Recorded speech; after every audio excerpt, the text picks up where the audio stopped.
از این حروف اضافه کجا میتونیم استفاده کنیم و چه کاربردایی دارن؟ حرفای این، آن و ات نه اونقدر مهم هستن که جایی نتونیم منظورمون رو به خوبی برسونیم و نه اونقدر بی اهمیتن که اگر یه جایی اشتباه به کار ببریم یا جابجا استفاده کنیم باعث خجالتمون نشن. به طور کلی کلمه این بیشتر جا استفاده میشه. مثلا چی؟ این سوپرمارکت، این بیکری، یا in the office، in the house، توی خونه. ولی کلمه آن نسبتاً باز کاربرد بیشتری داره، کاربرد مطلوبی داره، نه به اندازه این.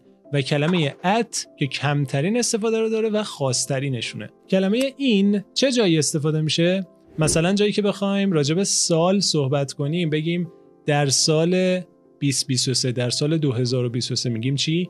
in 2023 یا in 2023. مثلا I was born in 1998. I was born in 1998. یا وقتی راجع به فصل‌ها می‌خوایم صحبت کنیم میگیم چی؟ In summer, in spring. In spring the weather is really good.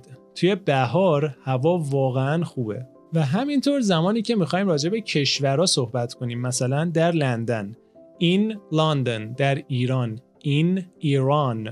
I live in New York. من توی نیویورک زندگی میکنم. برای ماشین یا تاکسی هم استفاده میشه. I am in the taxi now. You are in your car. یا وقتی که بخوایم راجع به بخش‌های یه روزی صحبت کنیم، یه روز مثلا در صبح in the morning، بعد از ظهر in the afternoon، یا در غروب یا در شب in the evening. کلمه آن چه جای کاربرد داره؟ زمانی که میخوایم آدرس یه خیابونی رو بدیم. من توی خیابونم.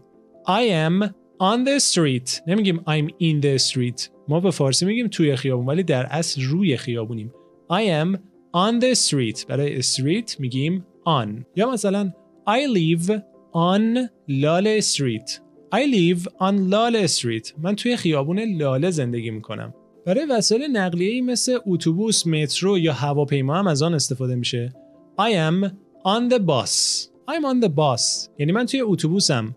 I'm on the train. یعنی من توی قطارم یا توی متروام. برای صحبت کردن راجع به ماه‌ها هم از آن استفاده میکنیم. مثلا on June 23rd، یعنی در 23 ماه جون، ماه میلادی. یا اگر بخوایم سالش رو بیاریم میگیم چی؟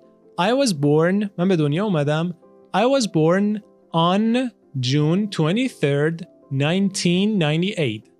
I was born on June 23rd